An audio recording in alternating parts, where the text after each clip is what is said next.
The Missing Witches Coven is trans-inclusive, anti-racist, feminist as hell, and welcoming to men and all people. We are pro-science, anti-ableist, and utterly full of love and awe. If you've been searching for a community that believes resistance is sacred and re-enchantment is necessary, that feminism is a spell we're still weaving all together, that care is radical, that the future depends on our collective imagination, you found us. We're always learning from each other. We'd be lucky to get to learn from you, too. Whether you claim the word witch or not, if you're hungry for this work, this is your circle. Join us at missingwitches.com.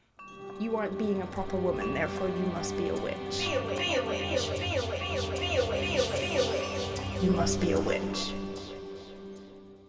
Begin by greeting the monte, the wild thickets, the tangle of plants and stones and spirits.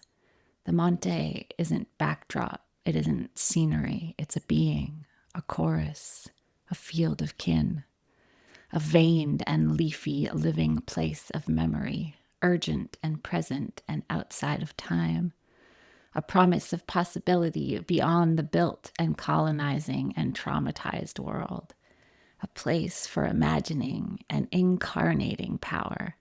When the systems, discourses, layers of culture try to tell you you are powerless, you are not fucking powerless. You are alive with power. You are a living lineage of life, like a sacred thicket, flickering, raging, persisting.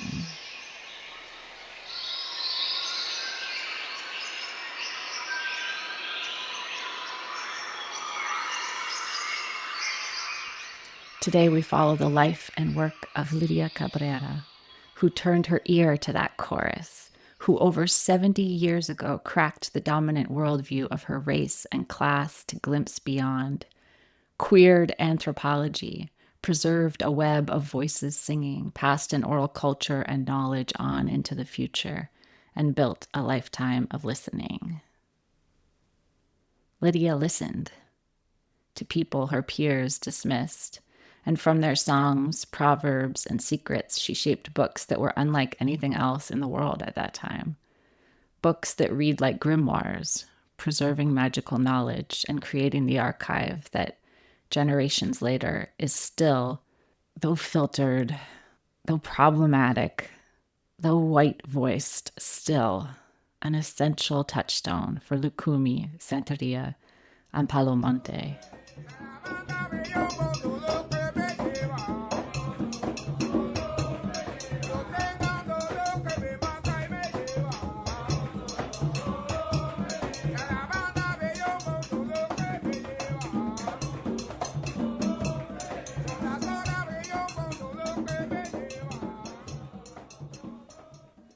Lydia Cabrera was born in Havana at the turn of the 20th century, May 20th, 1899.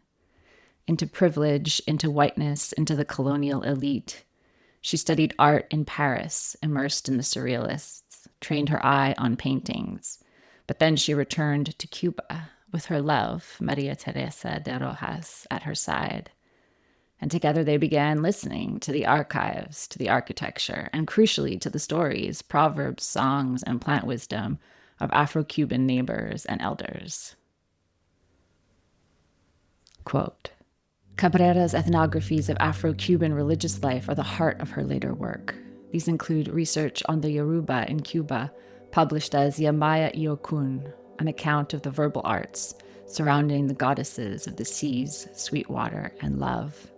Koeko Iawo, concerning the structure of the Afro-Yoruba religion, its rituals, sacrifices, and cures. Anago, a lexicon of creolized speech in Cuba. Otan Iye Bie, on the beliefs of the priests of the Orishas about precious stones, about the rituals of the followers of Ialosha, the water goddess, and La Medicina Popular de Cuba, a study of folk medicine among Afro-Cubans. The seminal work on the Efik and Ejaham male leopard society in Cuba is represented by La Sociedad Secreta Abacua, an account of the myths, rituals, ideography, and organization of the Abacua religion and their influence on Cuban religious life. Ana Foruana offers an ideography of initiation, funeral leave-taking, and membership in the Abacua society. Cabrera's research on Creole Congo society in Cuba appears in La Regla Quimbisa del Santo Cristo del Buen Viaje, a close look at a 19th century Creolized Congo Catholic religious group and its leaders. And Reglas de Congo examines the Creolized Congo-Angolan ritual, religion, ideography, and folklore of Cuba. End quote. And then, above all, there is El Monte,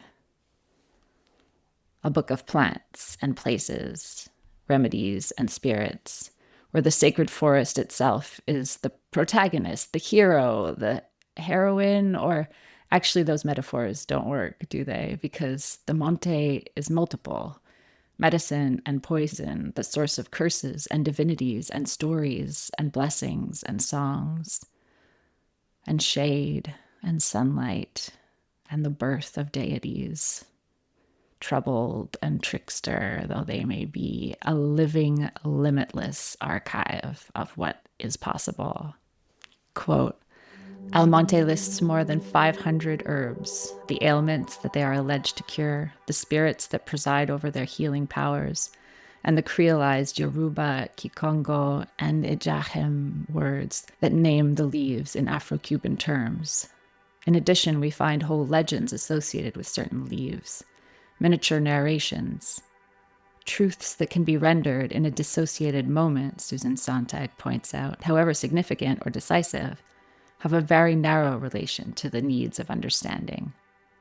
Only that which narrates can make us understand. And in fact, El Monte is a miracle of narration, brought into being by a woman who uniquely combined the powers of a painter, an interior designer, a sculptor, a writer, a linguist, and a passionate student of the folkways of Black people. End quote. She followed the folkways, even when she couldn't go home. Cabrera died in Miami in exile in 1991. Her vast archive of field notes, recordings, secret symbols, and whispered cures and correspondences are now housed at the University of Miami. And the archive spills and vines out of that temperature-controlled, indexed embrace. It lives wherever plants and spirits are treated as kin.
Witches, listeners, do you know where the archives are that keep your people, the story of your community, your family, your allies, your foundations? Who is quietly keeping the notes, the flyers, the stories? Could you be an archival accomplice? And can you hold the white boxes in your mind and then see the trees beyond?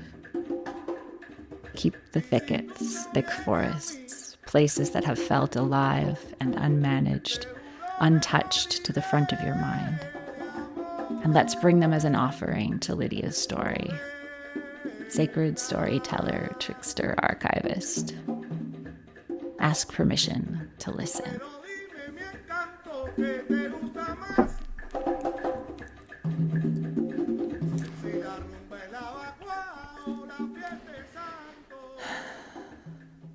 Cabrera's work is slippery on purpose.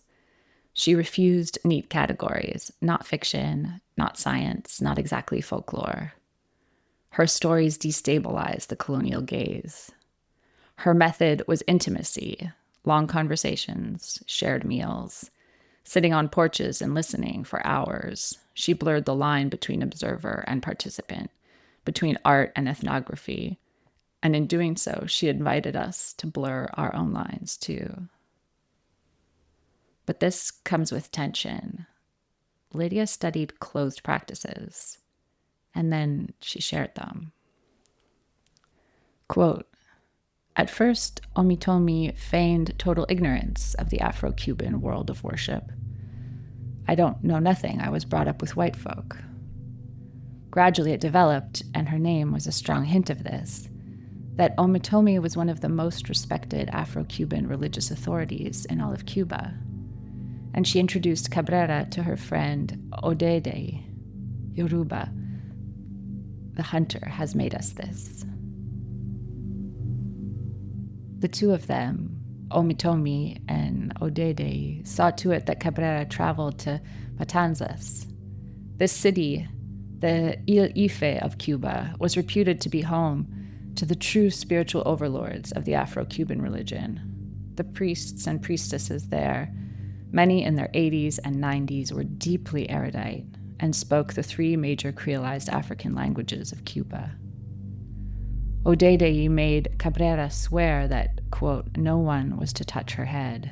No one was to initiate her into the Lukumi or Congo religion, so that you can write freely about our traditions.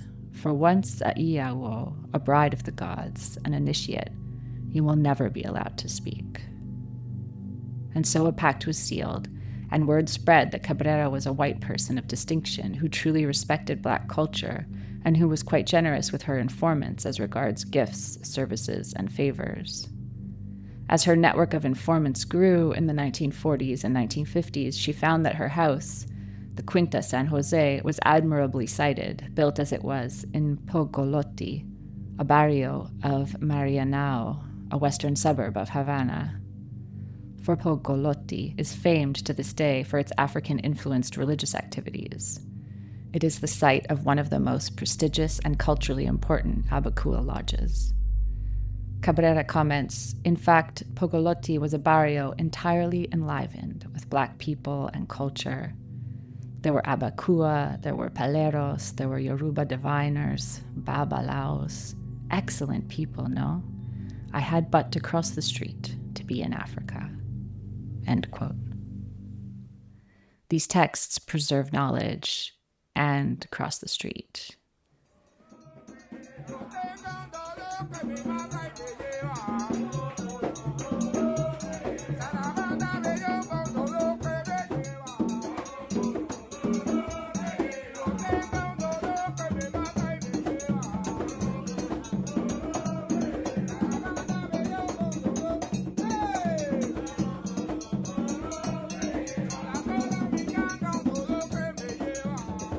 Who needs you to listen, to keep faith, to keep secrets? And who needs you to show up, cross the street, testify, amplify? This Libra season, feel the weight of your contradictions, hold them in your hands and sway with the balancing. Feel the wave of power that comes from holding and owning your fractured selves and roles and complex truths. You are the bend in the binary, the center of the Venn diagram between past and future. You are magic. In 1954, Cabrera published El Monte. People call it the Bible of Afro-Cuban religions, but it isn't a text of rules or dogma. It is a pantheon of forest spirits rendered in ink. Ceiba trees tower as holy columns, rivers speak, plants reveal their cures, but also their demands. Remedies are never just recipes, they're relationships. Almonte teaches us to perceive the sacred as ecological, specific, and local. The monte is not metaphor, it is presence. And it's not pure, not just old growth, not out of reach. Almonte is everywhere. In Almonte, Lydia writes, quoting one of her teachers, Catalino, "Wherever you see a little bit of grass, that's where you find a remedy," he said. For the health of his body and soul, every Black person will resort to Almonte. It's an instinct, says Catalino. We're herbalists. We're pulled to Almonte. But the reader should not think that this word monte, or bush, here we never say forest, is only used to designate an expanse of uncultivated land populated by trees.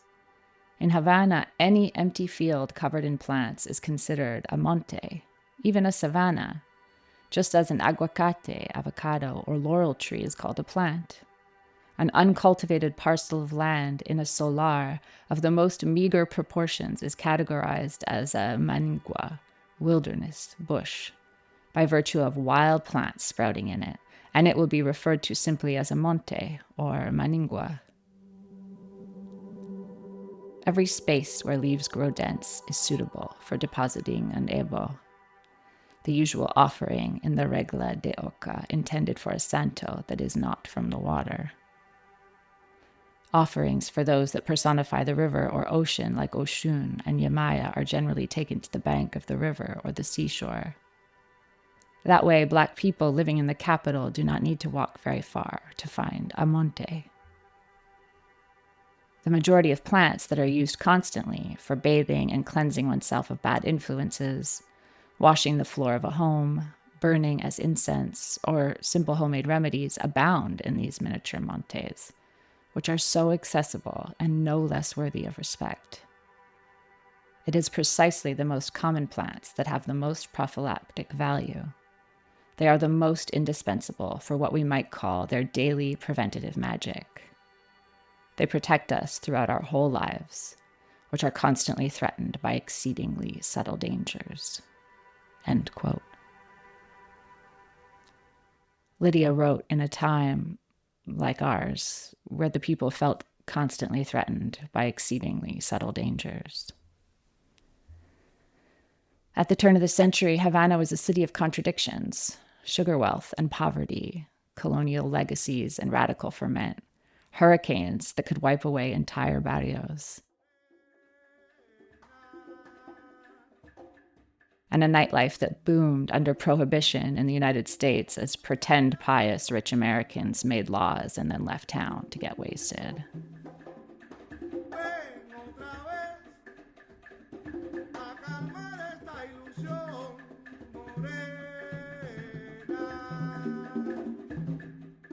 The rhythms of rumba and son spilled into the streets. The scent of tobacco and sea salt hung in the air. Lydia studied in Paris, but fled back home to Cuba in 1938 to escape the Nazis, who were coming like a wave of bile and pus and blood drunk on cruelty, flailing under the rot of the narrowing of mind and self that comes from focusing on blaming others and pretending you are superior, while inside you know you are just another flawed and broken being longing to be with the whole that you pretend to despise. When you too find yourself in a time and place of exceedingly subtle dangers, listen like Lydia.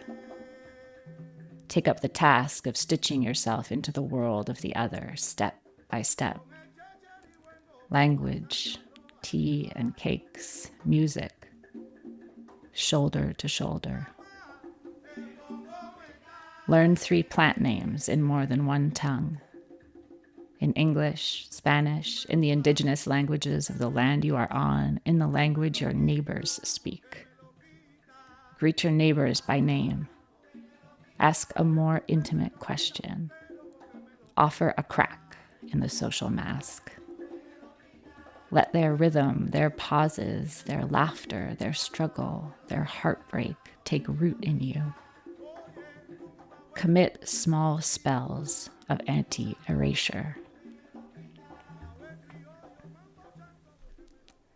Early in her career, Cabrera published Cuentos Negros de Cuba, Afro-Cuban folktales gathered and retold, animals that talk, orishas who scheme, tricksters who bend power back on itself.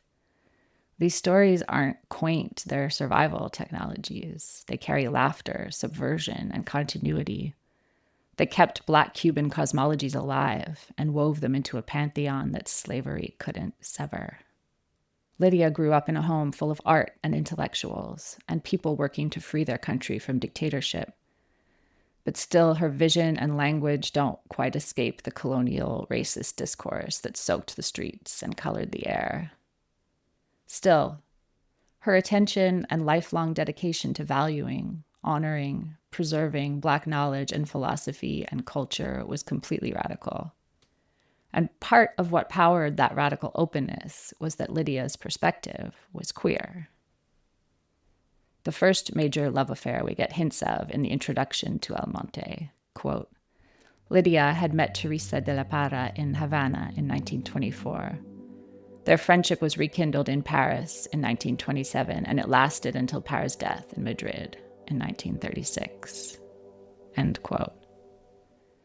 That's the extent of the mention in the body of the text, but the footnote reads, quote, Cabrera and Parra had an intense relationship that lasted 9 years, 1927 to 1936.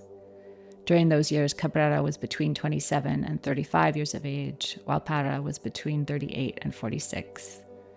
The impact of Parra's untimely death is not discussed in detail here, presumably to avoid dwelling on a very intimate and painful subject, end quote.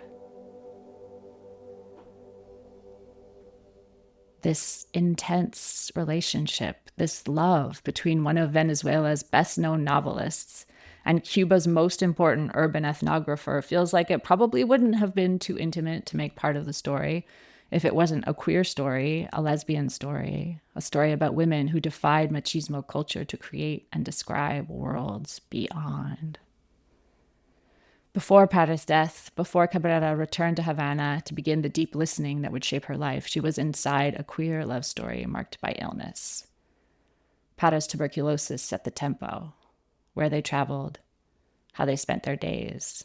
It must have pressed on their nights.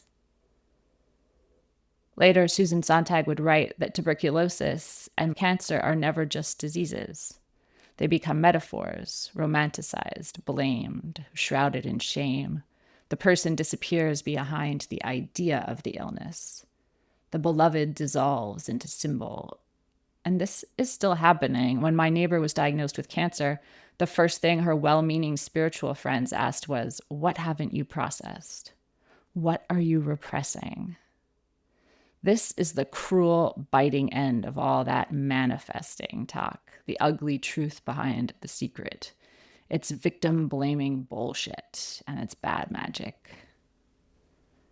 Witches, we need to root into the painful, deep reality that our bodies exist in systems that make us stressed, sell us poison, fill the air with microplastics, and sometimes we get sick, and eventually we all die.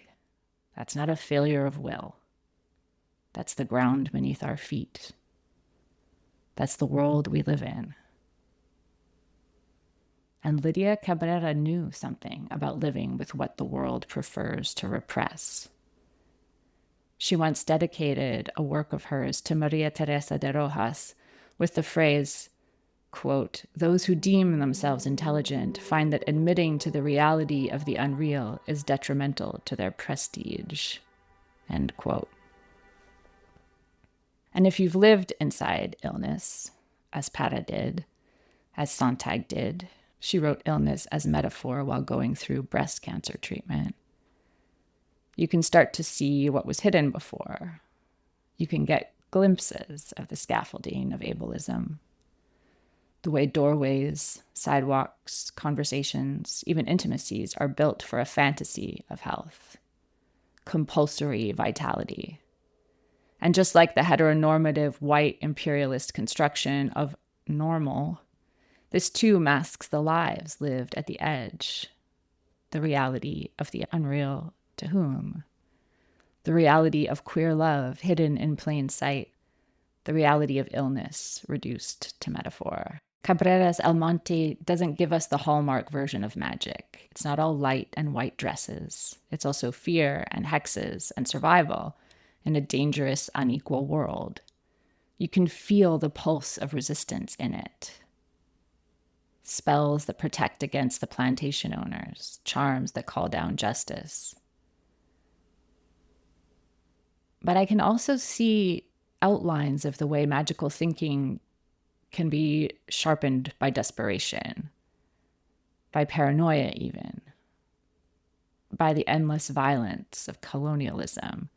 And I think that's still a risk for us, which is we know magic can be a weapon, a shield, a bomb, but it can also slip into what our friend, grief worker, diviner Zoe Flowers calls spiritual psychosis, a way of dissociating from reality, drowning in superstition or conspiracies instead of meeting the hard, holy work of life and justice and peacemaking. The lesson isn't to abandon the magical. It's to remember that magic is always bound up with the world we live in. It can rot or it can nourish. It can isolate or it can connect.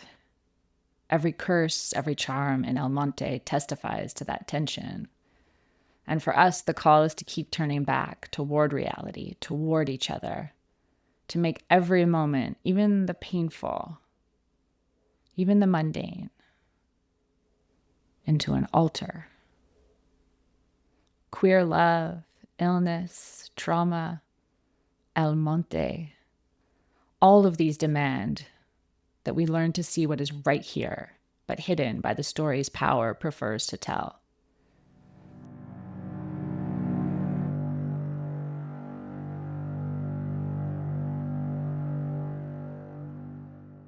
In Havana, Cabrera would find herself living in another threshold. With Maria Teresa de Rojas, she restored a home. Across the street, El Monte stretched its tangled roots and branches through a neighborhood alive in Afro-Cuban spirits, stories, medicines, resistance. Inside their walls, queer domesticity, care as revolution, a sanctuary for two women who chose each other. Cabrera and de Rojas remind us resistance is not only in the forest, not only in the magical realm, but also in the kitchen, the bedroom, the garden, the archives. For Lydia and Maria Teresa, their home became an extension of their care, a site of restoration, a sanctuary for their shared work. Quote, Lydia and Titina attacked the work of reconstruction and decoration enthusiastically. They replaced destroyed doors with others salvaged from mansions being demolished in Havana. They repaired the roof of the lean-to in the garden with antique wood. The coffered ceiling from the Santo Domingo convent, which would later become the headquarters for the University of Havana, was saved from demolition and installed in the tower. They repaired the original iron gates and fences, and they installed others from the ancient Havana jail.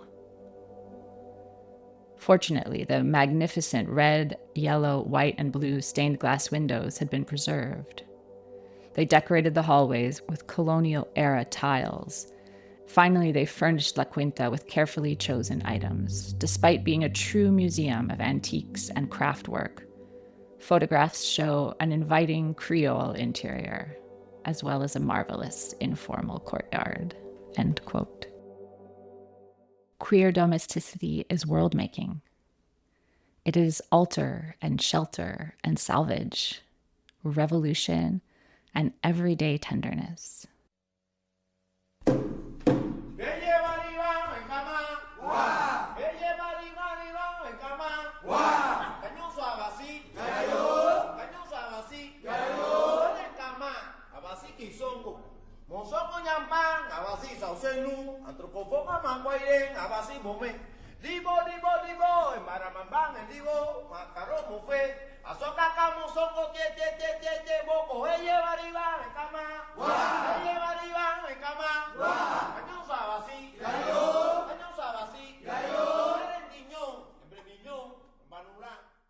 One of Cabrera's most daring moves was to write about the Abacua secret society, a brotherhood with roots in the Ekpe leopard societies of the Cross River Basin in West Africa.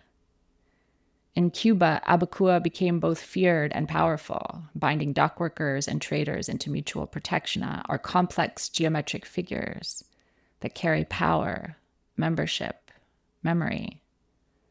They look like crossroads, constellations, veves, sigils. Cabrera published them, allowing them to come into conversation with magical symbol systems from around the world. She mapped them into her books. Quote, Cabrera's teachers shared detailed information, thereby risking their personal safety, since initiates who shared details with outsiders about hidden rites were rejected by the group. Because government authorities repressed Abakua in the colonial and Republican periods as criminal or antisocial, Cabrera's Abakua teachers understood her as an ally, whose publications could help educate Cubans about their institutional and spiritual legacies from Africa. In the preface to her 1959 monograph, she wrote, "The false accusations continually launched against rights imported by slaves fell fully upon the Abakua, making the elder Sabeke and other initiates break their silence and clarify for us their mysteries." Cabrera convinced her Abakua teachers that their culture was integral to Cuban national identity, and that her documentation would contribute to educating the nation about its true historical development.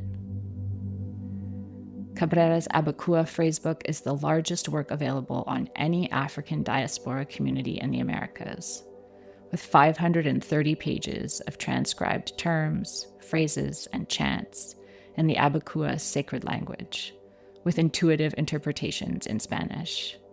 There are more than 6,300 entries, organized alphabetically according to the first word in the passage. End quote. Cabrera's work exists within the movement called Afro-Cubanismo, which uplifted Black culture, but often through a nationalist or exoticizing lens. She preserved, but she also appropriated. She resisted erasure, but she was also entangled in structures of whiteness and power. And then there is this. In the 1950s, Cabrera and Josefina Tarafa lugged recording equipment into Matanzas and Havana to capture voices and rhythms that no text could hold. Música de los cultos africanos en Cuba, sacred chant, drum, invocation. Quote, the collection consists of 14 LP discs containing over 11 hours of audio recordings, along with liner notes and photos. Given its scope and quality, the collection is arguably the single most robust multimedia archive of Afro-Cuban musical traditions in the mid-20th century. End quote.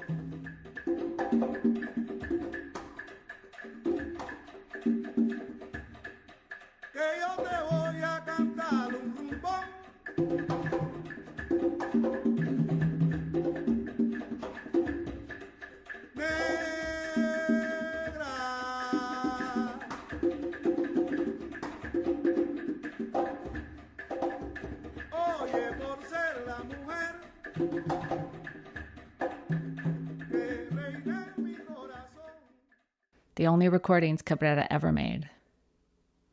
If her books risked distorting what she was told, these recordings are something else. Breath and vibration, words dissolving into rhythm, the sound of a priest's tongue striking the air. Cabrera said she wanted to avoid, quote, the dangerous filter of interpretation, end quote. And here she finally did, becoming a medium for sound itself.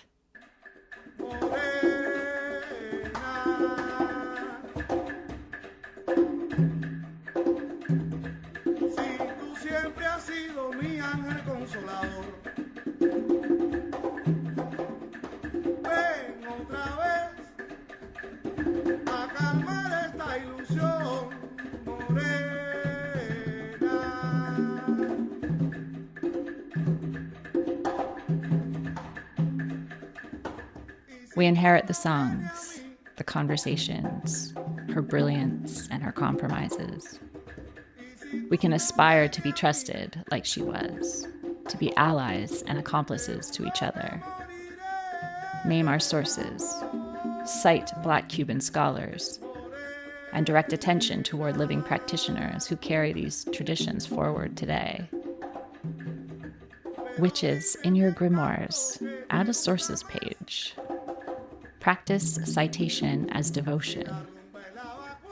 Record who taught you and what you want to learn next. Honor the lineages.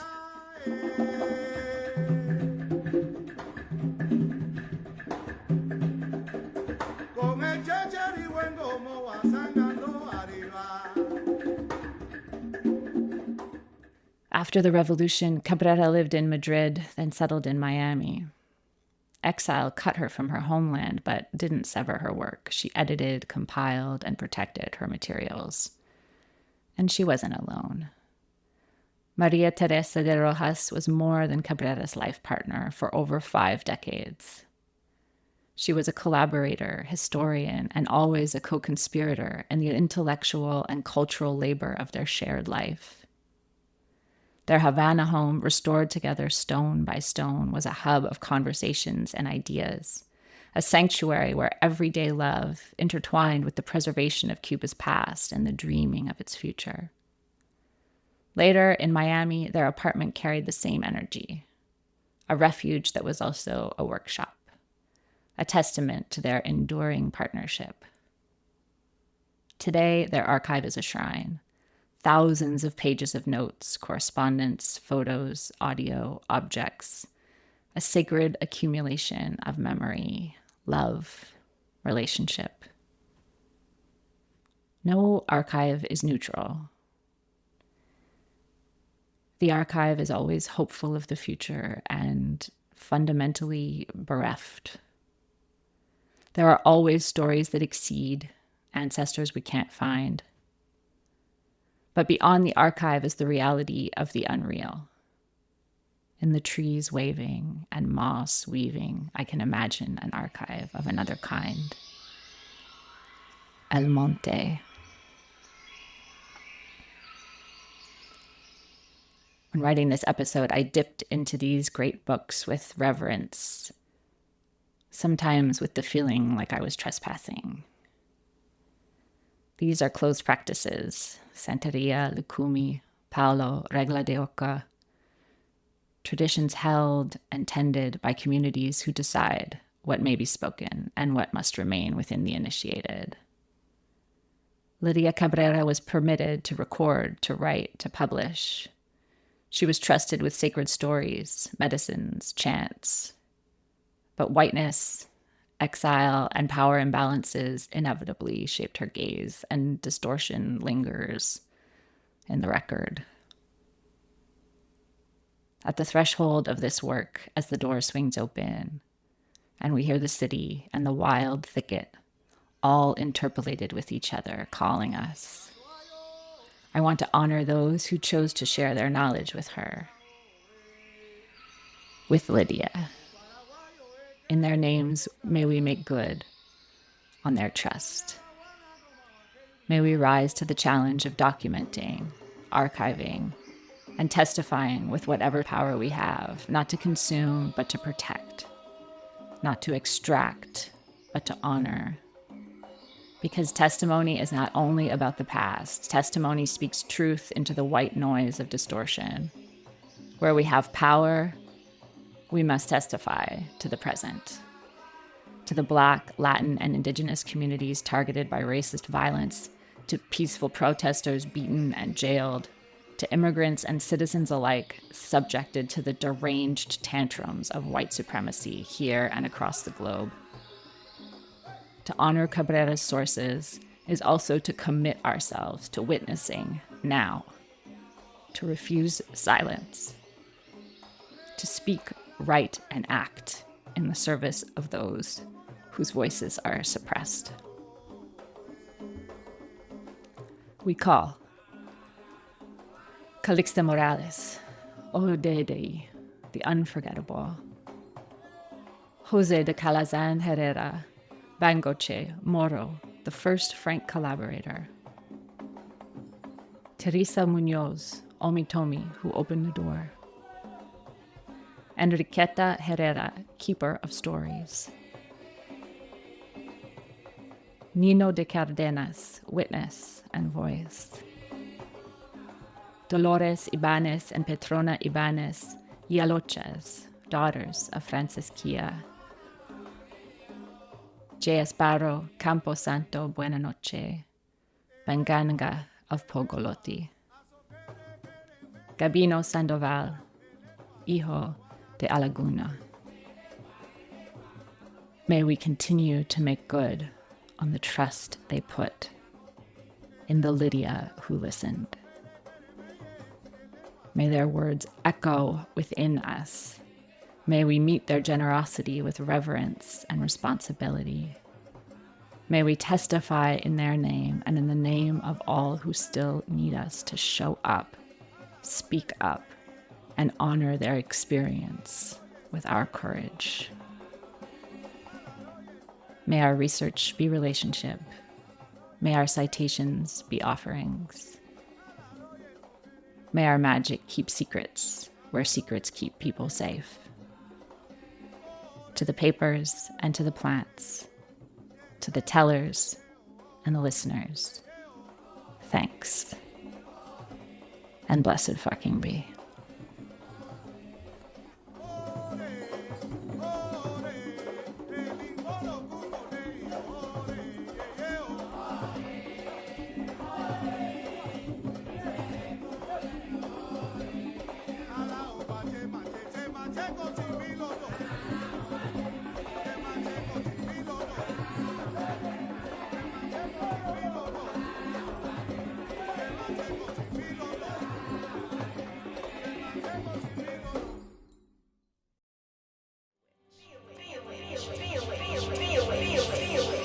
You must be a witch. You don't have to know if you're a witch. You just have to be curious and ready to share in wonder. Come find us at missingwitches.com.